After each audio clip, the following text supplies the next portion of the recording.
আজকে আমি ধনেপাতার পকোড়া করে দেখাবো। এর জন্য ধনেপাতা ভালো করে ধুয়ে কুচি করে নিয়েছি, আলুগুলো সিদ্ধ করে নিয়েছি, আর লাগছে পেঁয়াজ কুচি, রসুন কুচি, কাঁচা লঙ্কা কুচি, আদা কুচি, বেসন, চালের গুঁড়ি, লবণ, হলুদ, ধনে গুঁড়ো, জিরে গুঁড়ো, গরম মশলা গুঁড়ো, চাট মশলা গুঁড়ো আর অল্প চিনি নিয়েছি। পকোড়ার জন্য মেখে নেব।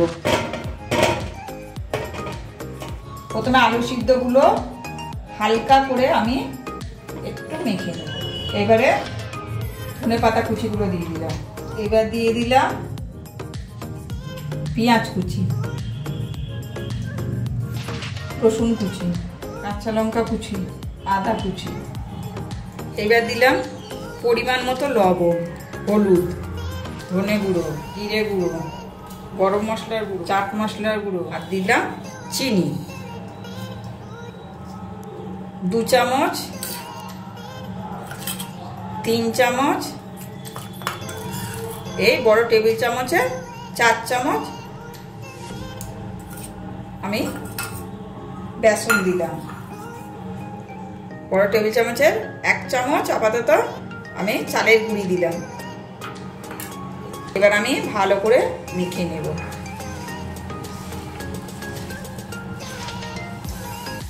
আমি ভালো করে শুকনো করে মেখে নিলাম, 1 ফোঁটা জল দিলাম না এতে। প্যান গরম হয়ে গিয়েছে। এইবার আমি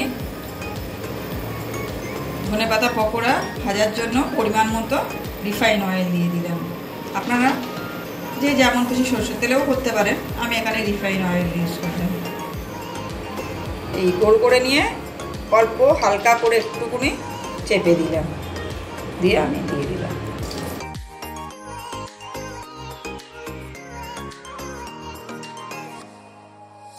হালকা করে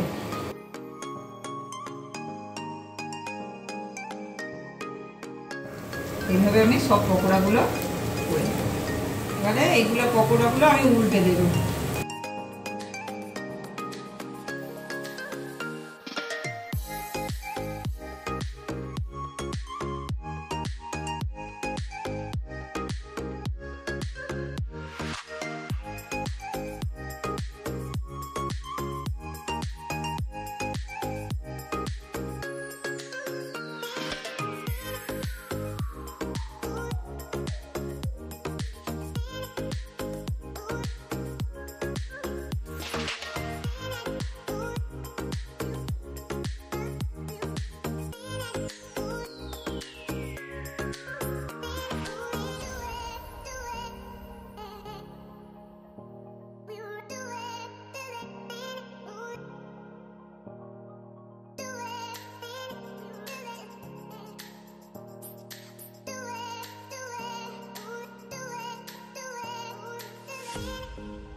লাল লাল করে ভেঙে যে নিয়ে সব কটাই দেখুন।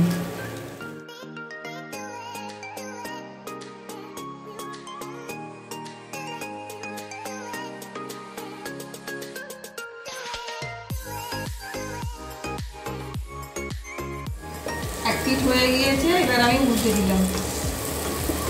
দেখুন কত বড় বড় করে ফুলছে।